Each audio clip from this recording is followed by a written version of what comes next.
But yeah, it was a little. It wasn't bad. It just wasn't like I just was expecting like a greasy spoon and maybe like a Cuban grandmother in one of those aprons to come out and be like, "Have some plantains. Yeah, aren't you hungry?"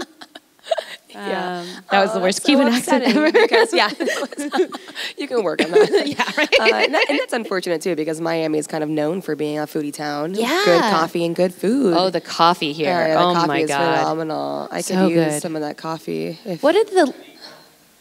Oh yeah, Credito. Is that the little one? The little like powerhouse coffee. Oh. Yeah, it's the best. Well, really who doesn't love crack? Am I right, you guys? You know? Right. Crack doesn't kill. Crack wakes you up. Does crack wake you up? When coffee stops working, you usually switch to crack. Yeah. So I think that's where I'm at in my 4-day con right now. A little crack. Yeah. That's cool. No big deal. Yeah, no big deal. I think crack and meth are the same thing, right? I'm sorry. Are there children here? Don't do drugs. Don't do drugs. I do not endorse that. Yeah. Oh, there is. I'm sorry. Earmuffs. You're so cute. Ooh, I'm a good role model.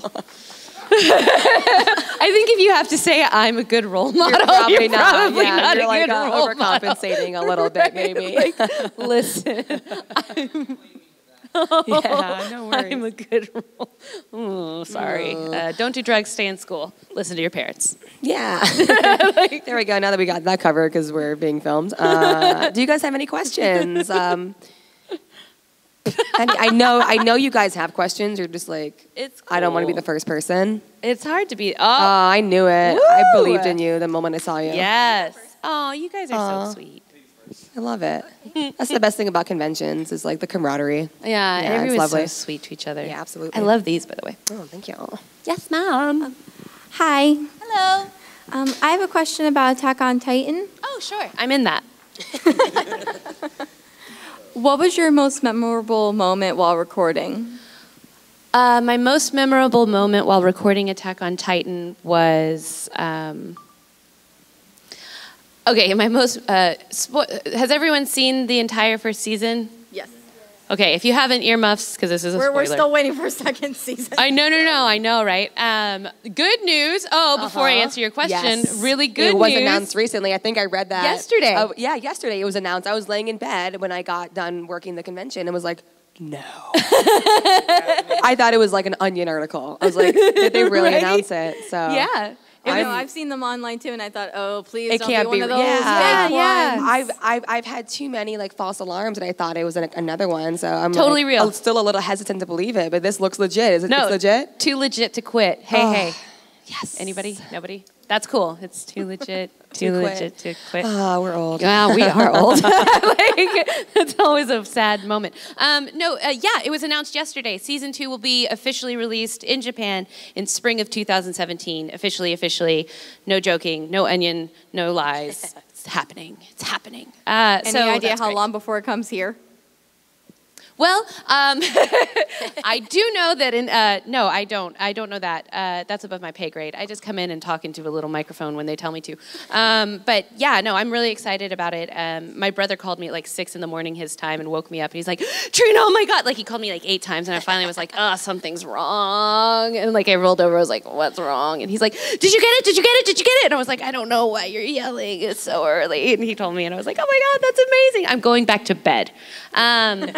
So yes, most memorable moment in the booth recording Attack on Titan would probably be in, I think it was episode 5, when Eren and Armin are like, there's the Titan and Armin's about to die and Eren's like, no, and then Eren dies.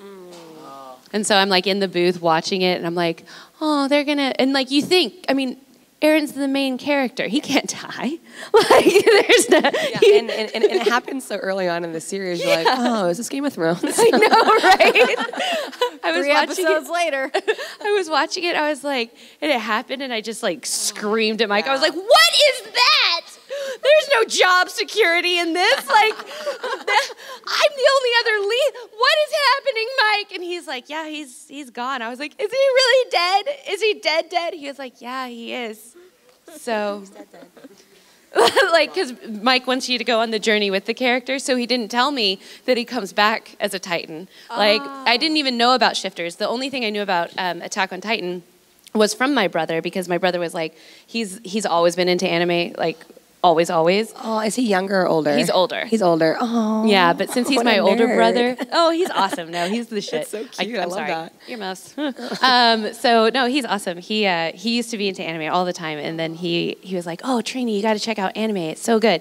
But he's my older brother, and I'm the nasty little sister. So I'm like, I don't even know you right now. My life is so much cooler. I'm gonna go play in the dirt. Yeah. So he told me about Attack on Titan because, you know, years later I matured and he was right. Anime is amazing. It is. Right? It is. So he told me about Attack on Titan, and I watched the first episode, and then I was like, oh, I can't watch anymore, because if I watch anymore, then I'm going to know what happens, and then I'm not going to do as well if we get the property. So it's like a double-edged sword. Like, if Funimation got the property, then maybe I'd get to be in it, and maybe if I auditioned, I'd get a part in it. But if we didn't get the property, I could, like, marathon it at home in that weird way that you do when you really like something, where your friends have to check on you and be like... Yeah, I recently did that with One Punch Man. With what? One Punch Man? I don't know what that is. Watch it. I think that reaction It is says hilarious. It's a relatively new anime. What, 2015? Am I right? Yeah. It was, and it started as a webcomic, right?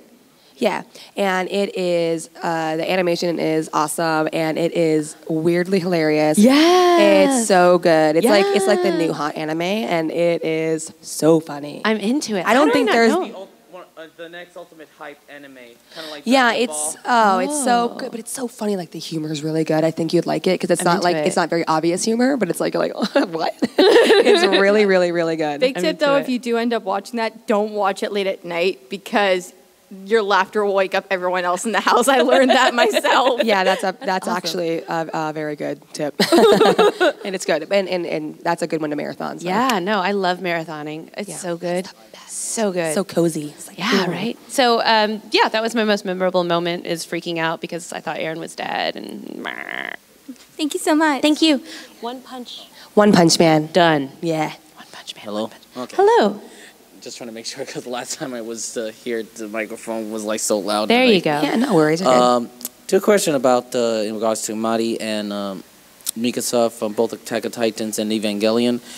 First off, what was your first initial reaction when you were introduced to those two badass awesome characters? And the other question was, when it comes to very emotional or very serious scenes, such as Mikasa's speech after the death of Eren, what state or what do you need to do to be able to put yourself in anything that has to do with serious or intensive mood, or rather a sad, tearful situations, or even putting up a laughter, because I can recognize that doing those type of scenes can be very difficult, and especially when it's convincing, because I hear a lot of laughter from everywhere, and you know how like Peter Quill's like, that's a fake laughter, Rocket Raccoon, and it's like, yeah, I'm like that too, sometimes with many other things, you know, and I hear a lot of laughter from Funimation is always good, so. Yeah, no, thank you. Thank you for the compliments and niceties. So when I was introduced to Mari from Evangelion and Mikasa from Attack on Titan, they seemingly could be classified in the same category, but I don't really classify them in the same category because like they are both very strong female characters. However, like Mari from Evangelion has all these secrets, and she's shrouded in secrets, and so you don't know what her motivation is, and you don't know where she's coming from, and you do know that she's insane. Like nobody like sings a little happy song and then goes to fight to their own death. Yeah, she puts Asuka to shame. Yeah, right. Like she's nuts. Like, and that was fun. That was great to be able to play a character that's so mysterious and is also so insane. I love, and like her scream at the beginning of 2.0 was like my favorite scream I've ever recorded. I almost burst the diaphragm. I mean, I didn't, but I came really close. The diaphragm and the mic. That was my crowning achievement. Yeah, no, that character is amazing. She just coming, she was the very first new character to be introduced in the Ava series after the series during the reboot. So there was a lot of pressure. A lot of people auditioned for her. Oh, I can only imagine, because Evangelion is so iconic. It's personally my favorite anime. Aww. I had all the VHS tapes when I was like 13. I worked like at my dad's company, so I could afford to buy them. I'm surprised that there is actually a cafe like in Japan and things. An Evangelion cafe. Yeah, I've seen photos of that. I'm like, we want to go? well, We should go. We should all take a field trip, right? No, because the for what the anime is and all that other such, it's just amazing how popular it is, especially with all the cinematics, with not just action but horror related or emotional related, especially the psychological part, which is a total brain trip. It's so good. That's so nuts. Like, I didn't know much about the creator and everything until I was cast, and like finding out his backstory and about I think it's brilliant. But if you haven't found out about that, then Google it. So Mari, amazing. Mikasa is a very different character, right? She is still strong and she still is tough and all of those things. But she's so introverted, and her motivations are clear. Like everything that she does and every step she takes and everything she is because of her devotion to her adopted family, i.e. Eren and Armin. Right, she lost her parents. Eren saved her, and everything's about that unity between the three children, and I love that. I love that about Mikasa. I love that she's a strong woman. I love all of the gender roles and things that are happening in Attack on Titan. Because when I first started voicing in anime, I'm just gonna get on my soapbox if you don't mind, little girl power.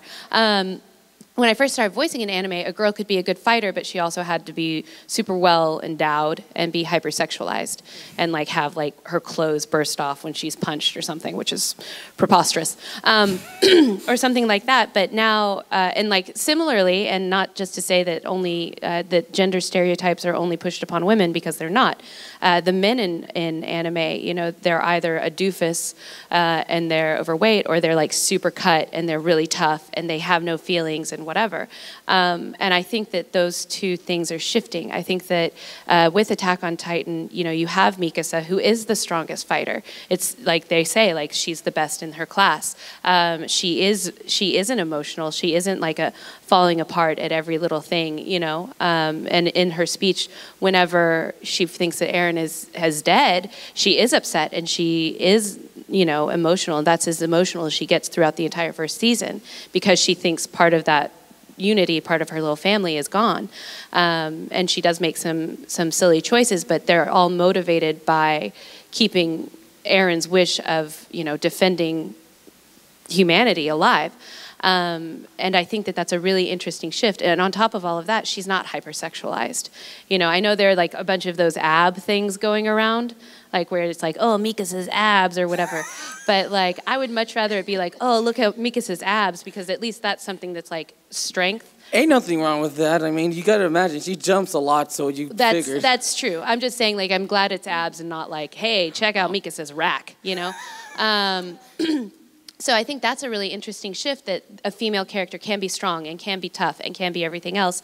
And similarly, as far as male stereotypes go, Armin is the smartest. And usually in pop culture, like, the girl has to be the smart one because she's clearly not able to lift anything.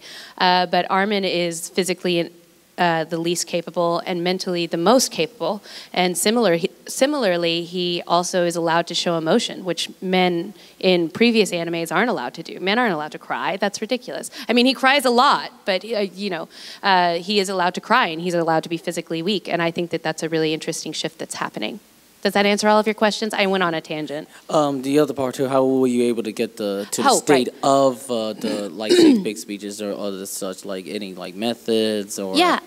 So in every character, like you take a little of them and you take a little of yourself and you try and figure out certain things about that character, where they've been, where they've come from, where they're going, what their motivations are, and then you look into your own life and figure out how you can relate to those things, right? So I'm very, very blessed to have very, very close friends in my life. One of them is named Ty.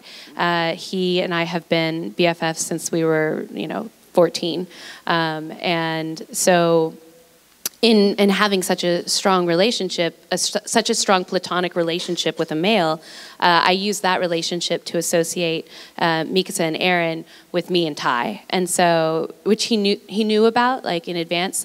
We talked about it and, like, what it was like growing up, like, having a best friend that was a girl, and, like, just for, like, research for the role.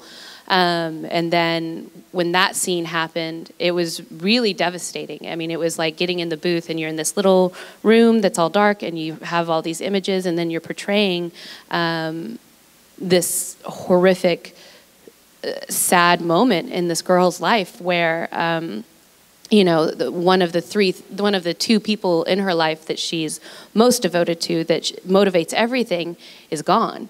And so, it was like standing in a room by yourself and pretending that your best friend of 14 years is gone, which is emotionally draining, mentally so upsetting, and psychologically probably pretty messed up and may or may not cause damage later in life, but I'm optimistic it won't. There was a lot of crying in between takes, and in between takes you can't like come back and be like, oh no, I'm really Trina, Ty's okay, everything's fine. You just stay in that place where, that's rude. No, I'm just kidding. You just stay in that place where you're really, really sad and where you're devastated. And Ty's gone, and Ty is gone, and Ty is gone. And so afterwards, like, I got in my car and I'm just like completely messed up. Like, I got out of the booth and Mike was like, are you okay? You want to see some cat videos? And I was like, no, I think I just needed to go. And like, I just walked out to my car and just like started sobbing. And I called Ty and I was like, Ty, I just wanted to tell you that I really love you. And I'm glad you're okay. And you mean so much to me. And he was like, are you recording that show that we talked about? I was like, maybe. It was awful. But yeah, that's basically it. So you take things from your own life and apply them, is the short of it. Thank you so much. Thank you, sir. Hi, I was wondering, if for Attack on Titan, do you keep up with the manga, even if it's not reading it, but do you just know about major events that happen? Oh, I love your ties, by the way. So no, I'm not allowed to. Oh. As sad as that is, it's messed the F up. Wow. Like, it's the worst. So, like, when everybody else was like, oh my God, Attack on Titan season 1 is over. It's like, you can read the manga. Yeah. Like, I can't. I am dying to know. And they're like, I usually preface my panels with, like, please don't tell me any spoilers, because I want to go on the journey with Mikasa. I want to go on the journey with her as a character, so that I do have moments where I react and feel like I felt when I thought Aaron was actually dying, because I think it makes for a better performance, and so does the director, Mike McFarland, because he's brilliant and amazing and wonderful. So it's great that I can be in that moment, but it's awful that I have no idea what's going to happen. That's rough. Dude, it's the worst. I was signing with David Matranga here, actually, a few years ago, and somebody brought a poster by, and it was like, oh no, Annie and the I female knew it. Titan, and like Bertolt, and like Rainer, and I was like, and Chris, I was like, oh, that's really cool. Who are those other Titans? Is that the armor Titan? Is that the Colossal? Is that you? And then you put it together. Like, no. Table flip over. And he was like, oh, I'm so sorry. I didn't mean for you to see that. I was like, what is happening in our world right now? Are you a good guy or a bad guy? Like, what are your motivations? Do you know? And he was like, I have no idea. I don't know. It upset that baby outside. That's how upsetting it was. Yeah, it was really upsetting. I'm dying to know. And like, you know, when we finished recording the final episode, Mike was like, hey, I just want to show you something real fast. I just want to show you something. And so, like, after the end credits, like, and spoiler, if you didn't watch past the end credits, I'm sorry. This is what happens. So after the end credits, when the part of the wall falls off, and you see the Titan in the wall, I was like, what does that mean, Mike? What does that mean? And he's like, you won't know until season 2. And like trotted off. It's the worst. I was in a panel, I was like, please no spoilers, blah, blah, blah. And somebody yelled out, so you don't know you die? And I was like, oh my goodness, what a troll. Oh my gosh. I would have just played dead on the stage for the entire panel. I'm like, panel's over, we're done. We're done. I was actually like, I'm just gonna need to. And like I called Mike and I was like, Mike? Hi. Yeah, it's Trina. I'm on a panel right now, and somebody just said I died. Do I die? No, really though, do I die? And he's like, I think I would know about whether or not you die. And I still have no idea. Like, maybe I do die. I don't know. I would hope not, because I know, like, we can't all be shifters, because I wasn't on that poster. Also, like, maybe just from, like, playing the part, and even if it's not from, like, the manga or anything, do you think Mikasa will ever, like, stop being, like, super overprotective over Eren? Like, do you think she'll ever cut back? I think that her devotion to Eren and keeping he and Armin safe is really high. And I think she's still protective of Armin, but Armin's smart enough to not just go charging off into the world like a crazy person. And Eren is so raw and emotional that somebody has to be like, all right, kids, nope, don't play with that outlet. Stop it. Stop it, you know? So, like, I think that's kind of her shtick. Would she realize would she, like, open her eyes and realize, like, oh, like, someone likes her? Like, do you ship you with anyone? Do I ship Mikasa with anyone? Yeah. I always love these shipping questions. They're my favorite. It's hard because I love that Mikasa's relationship isn't about, like, a boy. Yeah. You know, she's not chasing a boyfriend, because we all saw Twilight. It doesn't end well. I love that she's a strong, independent woman and that she doesn't need a boyfriend. And I love that that's something that I can show my nieces and be like, look, you can have a boyfriend or you don't have to. So I don't really ship Mikasa with anybody. I think that my strongest ship in the show would probably be Levi x Windex. You know? But that's just me. That's so good. That's just me. I think that's very progressive of Mikasa's character. Yeah, thank you. Like, and that's one of my favorite parts of Attack on Titan is how progressive that is. That it's not like a romantic affiliation. I love that about any show, when a girl can, like, just exist in a world with men and not, like, have to fall in love with one of them. You know? Right. I mean, I think it'd be awesome if, like, Eren was like, oh, I love you, Mikasa, and she was like, I don't think so. Yeah, I agree. That's weird. So, do you ship Mikasa with anyone? It's okay if you do. I don't really ship him and her and Eren. I ship her and John, and I ship Eren with Levi. Oh, that's cute. I love that. I love that. That's really cute. And, like, John he is such a sweetheart. Like, and he's also played by Mike McFarland, who's a very good friend of mine. So, Does like, he have a horse face? Huh? Does he have a horse face? No, he does not have a horse face. He has a very cute face. Horses are cute. So. Horses are cute. You're right. But thank you for your question. Oh, just one more. Oh, sure. What was it like voicing with Vic Mignogna and Caitlin Glass for both Fullmetal Alchemist and Attack on Titan? Did you, like, cry when the Levi squad died? This is going to sound nasty, but no, I didn't. Like, by that time, I was like, everyone's dying. This is just, like, don't like anybody in this show because they're going to die. Like, Petra is petrified. We get it. Like, sorry, that was in poor taste. No, but I think it's just, like, at some point, it's just, like, comical. Like, in Attack on Titan, when you think, like, nothing else bad can happen, when they have a moment of victory, you're like, oh, this is going to be awesome. Or, like, when Eren's on the wall, and he's like, we can do it, you guys. The world's going to be okay. And then there's a flash of lightning, and the Colossal's behind him. Like, at that point, it's just comical. Like, who's going to die? Somebody's dying. We get it. Yeah. Yeah, was it fun voicing for two shows with Vic and Caitlin Glass? Vic and Kate, so when you record, you actually record in the booth by yourself. So you're not actually, like, hanging out with everybody. So I didn't see Vic or Caitlin during the recording process. However, Vic and Caitlin are lovely people and both great friends. But no, I've never seen them in the booth together. But they're great people. It was fun. All right, thank you. Thank you. You're really cute for a Slytherin. I know. I believe that fan might have been about episode 1 at the very beginning of episode 1. The dream that Eren has is him seeing all his squad dead and his eye and him being pretty much dead. So that might have been a dream. That was the original ending.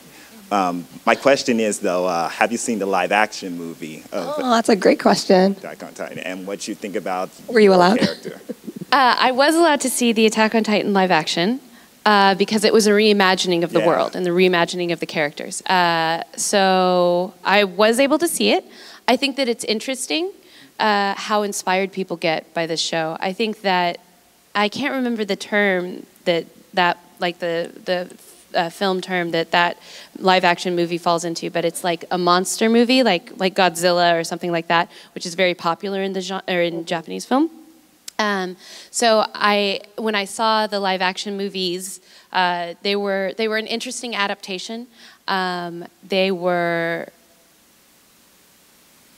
an interesting adaptation.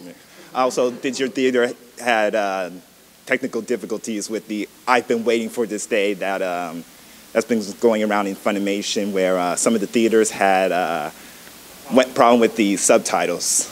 I'm not aware of that problem. So, but I don't know. I don't know what that's about. Yeah. I'm sorry. No, it's probably above my pay grade. I don't know. Thank you for the questions. Hello. Hello. This is a two-part question. Okay. It's about voice acting in general. One, how are the health benefits in the industry? And two, any tips on how to get auditions or just how to get into the field? Sure. So health benefits. So as an actor, you don't actually, unless you're in the union, you don't actually have benefits and things like that. It's not like, oh, you're Mikasa Ackerman in a giant show. Have some health care. That's not a thing. But thankfully, Obama's like, hey, you're a human being. Have some health care. So yeah, no, it's not really. You don't get a 401k and all of that stuff. That's part of being an actor. When you're an actor, you have to be comfortable with financial insecurity, basically. So I have this job this week, and next week I might have 2 jobs or I might have no jobs. And you really don't know, week to week, month to month, what you're going to be working on, if you're going to be working, and things like that. So financially, it's not the most rewarding career all the time, but it certainly is the most rewarding for me, personally, as a human being. Yes. So your second question was tips on getting auditions. If you'd like to be a voice actor, be an actor. Primarily. If you would like to be an actor and if you want to get auditions and things like that, if you don't have an agent, get an agent. Agents are very important. They're very, very smart. They kind of differ state to state on what they actually do, what their roles are, things like that. Some agents, in California, it just depends. Some agents, in California, are basically glorified bookkeepers, right? So they make sure that they make sure they follow up with the jobs that you do, and they're like, no, you got to pay her, and then managers are the ones that are like, oh, here's an audition, and here's an audition, and here's a party you need to go to, and here are these people, but. It just depends on where you are. In Texas, your agent gets you auditions, and in California, your agent also gets you auditions, but it just depends on the agent and the work. Get a demo. Demos are very important. Take classes, not like Uncle Ralph's acting class in the basement for $800. That's probably a scam. But take classes, get a demo. Demos are like business cards for voice actors. Exactly. Question on the demo specifically. Do you need that really high-end equipment that makes your voice sound pristine and perfect, or can you do it on lower-grade equipment and that? It just depends on your skill level, in all honesty. There's an audition app called Twisted Wave that a lot of voice actors use, but that's just for auditions. You couldn't use Twisted Wave to record a demo. If you're going to record a demo to send to agencies, then my top things for you to remember are, number one, don't do. He's gonna take some notes. Take your time. Go on. Okay. Number one, don't do voices that have already been done. Oh, this is my Daffy Duck, and this is my Yosemite Sam, or Yosemite Sam. Don't do this is Peter Griffin. That's already been done. People know what that is.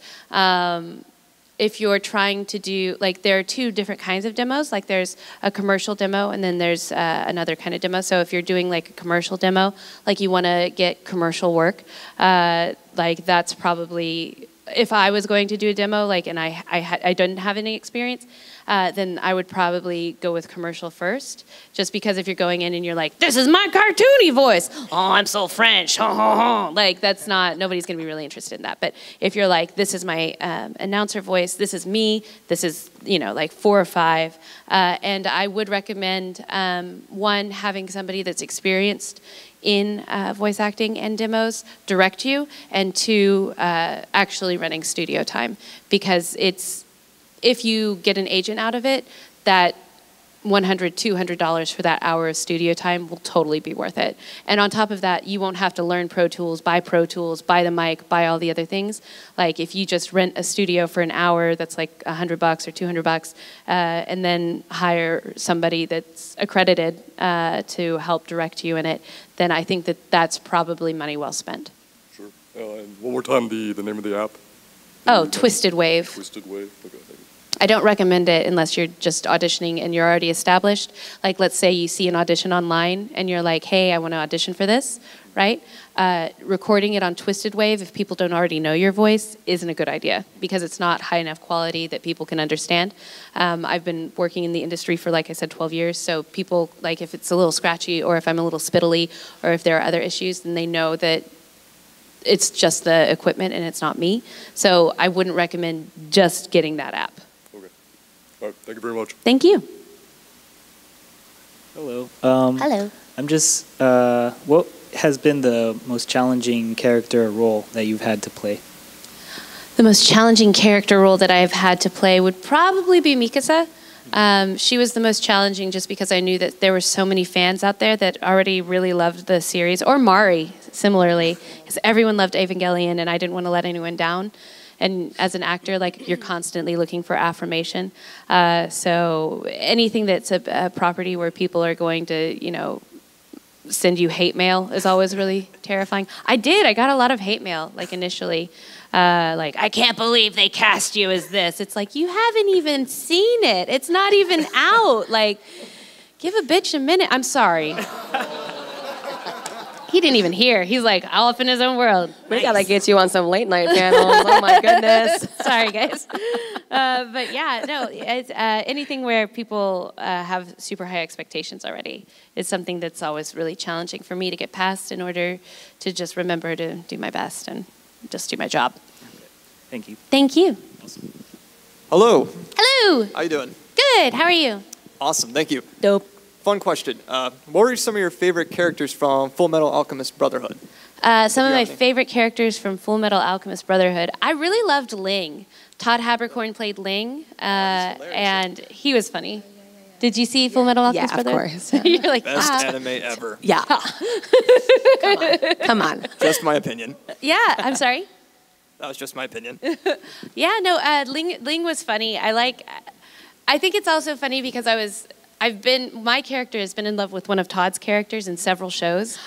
And so it's like this constant, it's really weird. So good. I think it's because I'm a lower register and he's a higher register, and so our voices sound good together.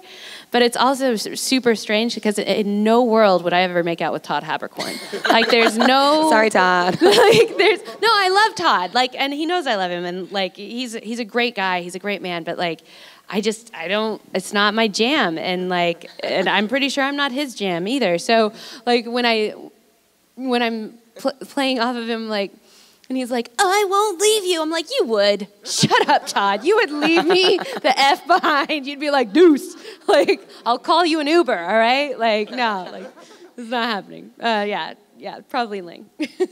Awesome. Thank you. Thank you. Good morning. It's still morning. Oh, it is. Oh, uh-oh. It's all right. I'll pick that up in a moment. I just What's that from? Uh-oh. Blue's Clues. Thank you. He's like, got it. I just wanted to ask, what were your thoughts while working on Heaven's Lost Property? My thoughts while working on Heaven's Lost Property is that very few women are actually look that way. I think that it was very slapstick, and like all the sexual innuendos and things like that were so silly that like I couldn't even take them seriously. But Sahara is one of the characters that like kept her clothes on, so that was cool. and was also really silly. And like when, oh gosh, what's his name? What the? Tomoki. Yeah. Yeah, whenever he was like. Yeah, Tomoki, yeah. Yeah, whenever he's like, oh, my nose is bleeding, she's like, caca. Like, get it together. I think that Heaven's Lost Property is a really silly show. Oh, yeah. I understand, why, people like it. And that's, whatever floats your boat. They're grown people in the show, not children. So, like, I do your thing. Like, if wings and a dog collar is your jam, who am I to judge? No one. Like, you do you, I'm going to do me. You don't impede on my rights, I'm not going to impede on yours. As long as you're not hurting anybody, I'm not hurting anybody, America. So, it's true. Like, I mean, personally, it doesn't do it, like, the whole, like, I'm going to lead you around by a dog collar isn't my jam. But if it's somebody else's, okay. Like, that's cool. Do you? Did you? Oh, yeah. Okay. Hello, my name's Alexander. Hi, Alexander. I think I'm one of the few people who watch the show and is rooting for the Titans. What? Yeah, it makes it really fun. Explain yourself. Okay, well, you see, the humans are hypocritical because they get upset about the Titans eating people, and yet they eat defenseless herbivorous animals that they keep in farms. So this is really existential. I need to know more. Does this bother you guys too? No. Please It's explain. interesting. I love when people have different takes like that. No, that's great. Yeah, because it's like the Titans are just eating humans. They're not just killing them mercilessly. They're eating them. I haven't read the manga, so I don't know everything, but I've seen enough of the anime, and I was always like, well, and a lot of the humans aren't very nice, especially the upper class people. Right. So yeah, so it's kind of like, okay, guys, you're like, they're eating us like animals. It's like, and you're eating animals. Well. Here's a small flaw. Well, here's a flaw in your theory, if I may. Sure. So, the Titans don't eat people for nutritional value. They don't eat people to sustain their lives. They eat people and then like cough them up like hairballs. Okay. So they're not actually like, it's not like a nutritional thing. Like, people eat animals in the world to survive, and if you're a vegan or a vegetarian, you're vegan. That's great. One of my best friends is vegan. He's a new vegan, so he's still like, I'm vegan. Make sure you let him know that Oreos are vegan. Are they? They are. No, they aren't. Yes, they are. Because palm oil. Palm oil destroys rainforests. So. It's not an animal. It is not the best thing. It's still technically vegan, but yeah. No, technically vegan. I think that's great. I mean, your choices are your choices, and you're happy and healthy, and do you, man. But in the world, the animals that they're eating, while it's not necessarily your personal preference, they are eating animals to survive and to live. Yeah, at least on a small, confined space, too. Right. Yeah. Right. So the Titans are eating people to just be jerks. What if they're doing it to actually like get rid of the human race because we're the biggest problem on the planet? And like if we died, everything else, all the other species on the planet would flourish. See, I don't know. I haven't read the manga. I'm actually interested. Because the manga has somewhat of a misanthropic, tone to it. Yeah. So I'm wondering if, the characters are super anthrocentric. Like, I'll kill all Titans. Right, yeah. But like, I think the writing itself is pretty misanthropic.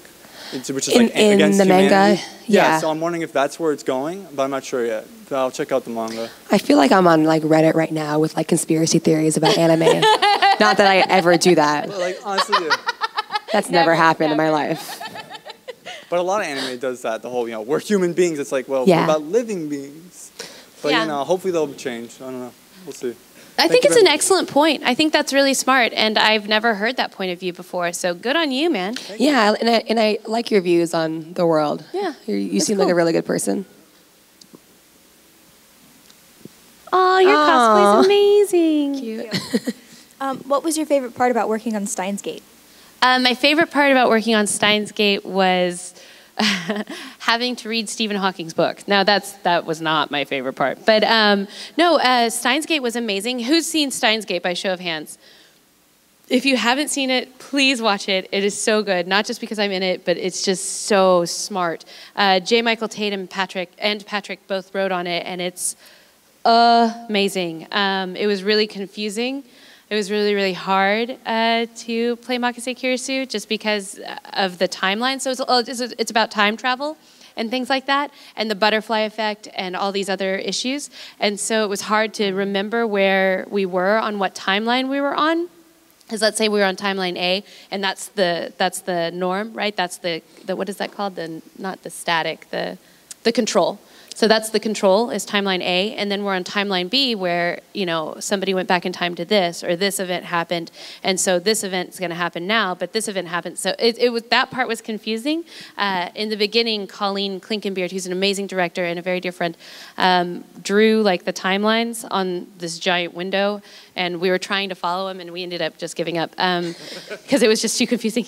But I think the best part about working on Steins Gate was just being able to be immersed in that universe, and the writing on it is so good. There are so many Doctor Who references in it that like I can't even. As you were explaining it, I'm like, oh, it sounds Doctor Who-y. I know, right? Like that's why they did it. And so there's all these really cool things. I love Steins Gate. A lot of people will watch the first 3 and be like, ugh, so much information. But once you get past the third episode, then it's like, so I highly recommend it if you haven't seen it. And I love Steins Gate, and thank you for bringing Steins Gate up. It's one of my all-time favorites. And how did you get into character for Makise? How did I get into character for Makise? So while I did not invent a time machine or get my PhD at the age of 16, I feel like I relate most to Makise because of just her very nature. And Makise has by far been the easiest character for me to just like fall in and out of. Partially because, you know, she's not in a weird post-apocalyptic world where giant naked are trying to, so that's nice. But she's a lot. I have a lot of similarities mentally with her, and so I didn't really have to do very much. Yeah. Thank you. Oh. I actually also wanted to ask about Steins Gate. Okay. I personally haven't seen it, but I've heard like a lot of stories like about how hard it was for J. Michael Tatum to write the scripts because of the nature of the show. What would you say while you were working on it? What was the point where you were really like stumped on what was happening before someone told you? Episodes 1 through 3, like the entirety. I was like, especially when because Makise would have. There are several scenes where Makise is giving a lecture. And in order to give that lecture convincingly, I needed to understand what it was that she was saying and not just say a bunch of words that I didn't understand. And it doesn't help that J. Michael Tatum has the vocabulary of a god. So that was difficult. There were many times where I was like, okay, so can we just break this all down? Or like we would preview the scene and then Colleen would stop and be like, all right, you want to take a little break before we explain it, or you want to just get into it? And I was like, break. So yeah, no, a lot of the writing was just so smart. After I recorded it, I had to watch the show twice in order to get all of the jokes and understand it fully. But it is a beautiful show, a heartbreaking show, but a beautiful show. I know what I'm watching when I finish our run on Funimation. Thank you. Hello. Hi, I'm Kayla. Hi, I'm Trina. Hi. Nice to meet you. Okay, so first of all, I love Mikasa because I think she's a really strong female character, and I think she's a really great role model. Thank you. For a lot of girls, because a lot of shows, like not just anime, they'll just show the girls as not being really strong, and I think that Mikasa is like one of the strongest people aside from, you know, Levi, because he's humanity's strongest. But anyways, if you didn't voice Mikasa, is there anybody else you would have wanted to voice in Attack on Titan? Sasha. Yeah. Like more than anybody. I went in, you go in and you audition and you read for 3 people. And I read for Armin, for Mikasa, and for Sasha. Because the seiyuu in Japan for Armin is a girl. And so Mike McFarlane, the director, wanted to hear both boys and girls. Is that pretty prevalent in Japan? Yes and no. I think more so in Japan than America. But, I mean, you know, Ash from Pokemon was a girl. Yep. So you never know. And it is easier to cast a female in as a little boy because you know their voice isn't going to change. Oh, Bart Simpson's a girl too. Truth. And she's here. Both of them were here. Oh, yeah, you're Veronica right. was next to me. So I read for Armin and I read for Mikasa, and like I asked the director, I was like, "Hey, you pick the top two you want me to read for," and first was Armin and second was Mikasa, and then for the third, he was like, "Is there anyone else you want to read for?" Because I had read for Mikasa, and I think in his mind it was already done.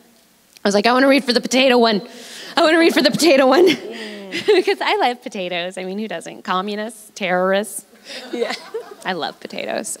She's just such a fun character. She's perfect. She's like such a perfect little like splash of fun for that show. Yeah. Like for a show that's like pretty serious and pretty intense and progressive.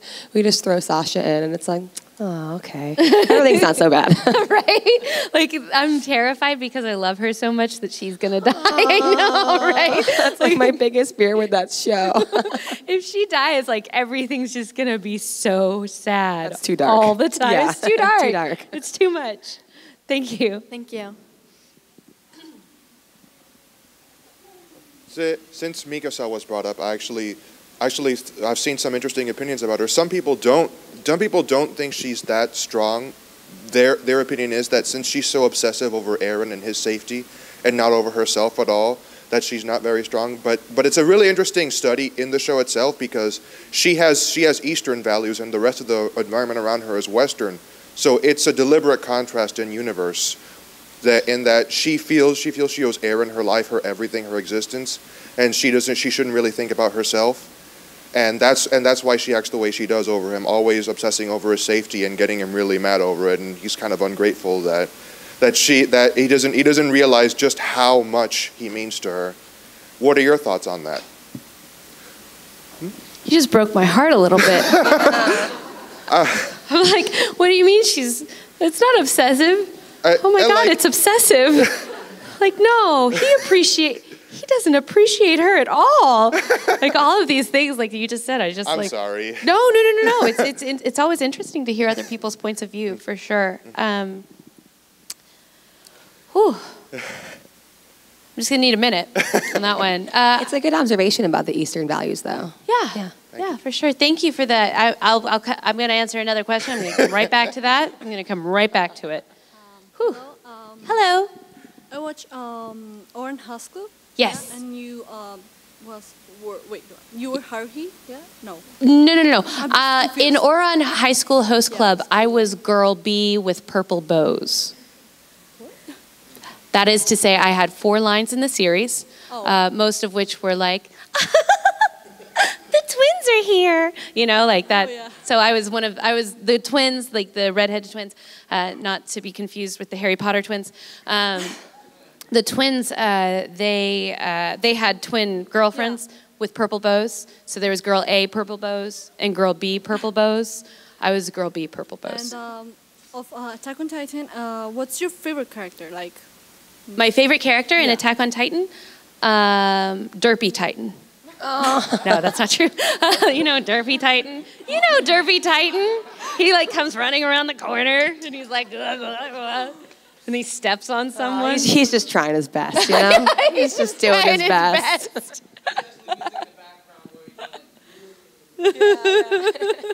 My favorite character in Attack on Titan is probably Sasha, because she's so great. If she wasn't in that show, it'd just be like, I don't know. It'd be so much darker. Mm-hmm. So Sasha, thank you for the questions. Yeah. Okay, so Eren, Mikasa, what are my thoughts on the contrast and the fact that Eren's an unappreciative jerk? I feel that that has just opened my eyes up to quite a few things that I didn't explore within the world, probably on purpose, because then she'd be a very different character, right? Because then she'd be like spiteful and grumpy about it. So I'm just going to try not to explore it too much, but I am going to call Bryce after this and be like, what's wrong with you, bro? Get it together. So any other questions? We're actually coming to the end of the panel. Cool. So that's great. Yeah, we have a couple minutes left, so we can take one more question. Uno más. Get in there, bro. Let's get weird. I saw you. You were like just ready to go. You okay? Noticing that once again, I've been reminded that you play Lafon from Full Metal Alchemist. Mm-hmm. Noticing how she is a very reserved character, especially just being loyal to Ling throughout the series. One of the things that really kind of made me cringe was the fact how she's just able to just simply sacrifice her own arm, and as if it wasn't enough. Like there's that one part where she's trying to hold on to Ling/Greed, and with her automatic prosthetic, and blood is just dripping out from her arm, and I'm just like, does this woman not realize her arm is about to fall off? So it's just like, it always strikes me at how characters like her are so mysterious and quiet, yet you kind of read them a lot just by their actions. And I'm just like wondering, what are your opinions for characters who are just simply mysterious and reserved, and they just simply do whatever it takes to just what they consider to be the right thing? The reason that I love Lanfan so much, well, there are many reasons, but one of them is that she is it is very apparent that her character is in love with Ling. And it's not just Ling that she's in love with the idea of him as a leader and what he can do for their people. And that's why she's so devoted to him. So her ripping her own arm off isn't just for Ling, it's for her people. And so she's a warrior, and she's dedicated her life to Ling and helping him survive to help, ensure the future of her people. And if the gender roles were reversed, right? And Ling was a princess, and Lanfan was a knight, right? And the knight ripped his arm off, it'd be like, oh, way to go, knight. That's awesome. Look at you sacrifice your arm for that girl. And because she rips her arm off, it's not like, hey, way to go, girl. Way to get past your own pain. Way to sacrifice for that princess and save the people. It's like, man, why you gotta do that, girl? He's not worth it. It's a very different thing that's going on. They both have, people that in their lives that are men that mean something to them, but her sense of devotion for her people and for her future of her people through the king, Ling, and her love personally for Ling, creates a very different dynamic that I think is the motivation for her self-sacrifice in order to make sure that her people live on. So it's not just about Ling, I think. But that's how I did it. It's been a while since I've seen the show, so what do you mean you don't watch it every day? I've seen the whole season. It's just a lot happens. Yeah, so no, there's a lot. It's okay. No, I get it. It's a question. It's a good question. That's real love, though. That's love for the right reasons. Truth. Thank you so much for your question. Yeah, and I think that's about. Oh, we nailed it. It's 12:15 on the dot. Good job, everybody. Thank you so much. Yeah. Yay. I'll be at my table all day if you guys want to come go keep her company. Truth. Yeah, absolutely. Thank you guys so much. All your questions were wonderful. Have a really good rest of your Supercon, and happy 4th of July. Happy 4th of July.